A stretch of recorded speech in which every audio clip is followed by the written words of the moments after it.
A missão da logística industrial é dispor a mercadoria ou serviço certo, no tempo certo, no lugar correto e nas condições desejadas, ao mesmo tempo em que fornece maior contribuição à empresa.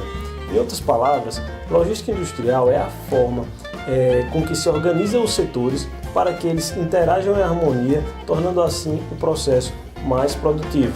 Nós iremos estudar 3 setores da logística: o transporte, a capacidade de produção e o gerenciamento de estoque. O estoque é uma parte muito importante da sua empresa. Se você não tiver os materiais disponíveis na hora em que precisar, você não conseguirá produzir seus pedidos com eficiência.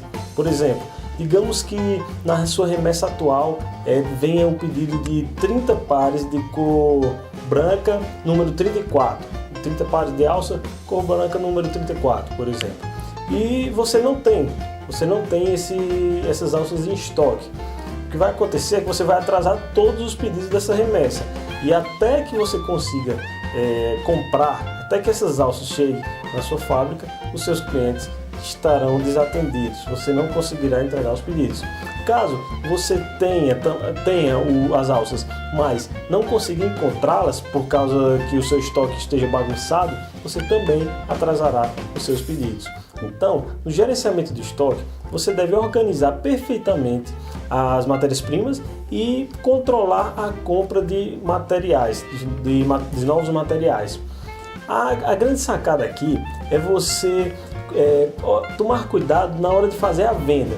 O interessante é que você tenha poucos modelos, tá? Se você está oferecendo, por exemplo, 10 cores de solado diferente, 10 cores de borracha diferente e 10 cores de alça diferente, será muito difícil você controlar o seu estoque, porque as fábricas elas pedem até 30 dias para faturar o seu pedido de material. E esse pedido vai demorar mais uns 15 dias para chegar na sua mão, até 15 dias, dependendo da transportadora. Então você tem aí até 45 dias para receber um novo pedido de matéria-prima. E se você não controlar bem o seu estoque, o que vai acontecer é que quando faltar alguma coisa, você não vai conseguir suprir o estoque a tempo. Então, quando você enxuga a venda, quando você limita os seus modelos, você consegue construir estoques grandes. Você pode construir estoques grandes, mas se você vende muitas cores separadas, muitas cores diferentes, você não vai conseguir, porque o estoque vai ficar muito caro. Para você guardar, por exemplo, 100 pares de cada alça, de numeração de cada cor, se tem 10 cores, vai ser um absurdo de dinheiro. Então a grande sacada no controle de estoque é cuidar na venda, é prestar atenção na hora de vender e tentar vender o menor número de modelos e cores possíveis. A capacidade de produção é onde você vai medir quantos pares você consegue produzir, para que você não venda mais do que você consiga fabricar. E também para que você tenha uma meta. Você precisa saber quanto você consegue produzir para você ter a meta de quanto você deve vender e também para que você não venda mais do que você possa fabricar. Isso pode ser uma grande roubada, tá? Se você não tiver um controle da sua capacidade de produção, você pode vender muito e não conseguir entregar, e aí você perde cliente e você começa a ficar com o nome queimado no mercado. E também você pode estar vendendo menos, você pode estar com a sua produção ociosa, você pode estar vendendo menos do que você consegue. Então é importante que você mantenha sempre anotado qual é a sua capacidade de produção. E caso você comece a vender mais do que a aparecer mais pedidos do que você consegue fabricar, aí você vai ter que aumentar a sua capacidade de produção, aumentando o número de funcionários. Você pode contratar uma pessoa para te ajudar e ensinar essa pessoa para que ela consiga produzir no mesmo nível que você. Ela não vai conseguir fazer isso no começo, mas você vai ter que montar um planejamento para que ela consiga em pouco tempo produzir uma quantidade parecida com a que você consegue. E de repente, se você vender muito, até comprar uma nova máquina, comprar outras máquinas para poder suprir a sua demanda, certo?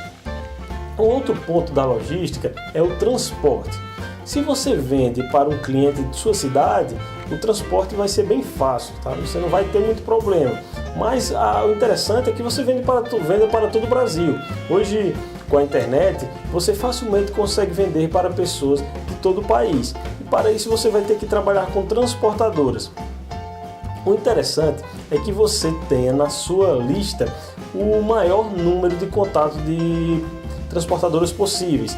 É interessante que você analise quais as transportadoras tem na sua cidade e quais as áreas que elas atendem, tá? Você pegar um mapa mesmo e antes de vender, antes de começar até a anunciar o seu produto na internet, você veja se na sua cidade tem transportadora que leve para todo o Brasil, para que você não venda, não anuncie o seu produto em uma região que você não consiga entregar, tá?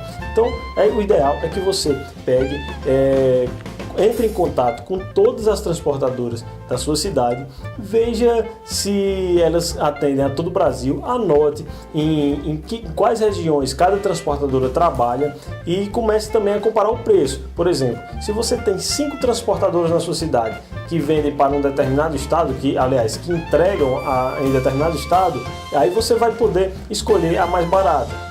Cuidado também com a transportadora, tá? Existem as transportadoras que não são confiáveis, as pequenas. Prefiro trabalhar com as transportadoras um pouco maiores. Se o preço que as transportadoras pequenas estão cobrando é muito barato, então você também não deixa de mão de primeira, tá? O interessante é que você busque informações, busque outras pessoas que trabalham com essa transportadora para ver como é que ela funciona, se realmente ela consegue entregar em dias.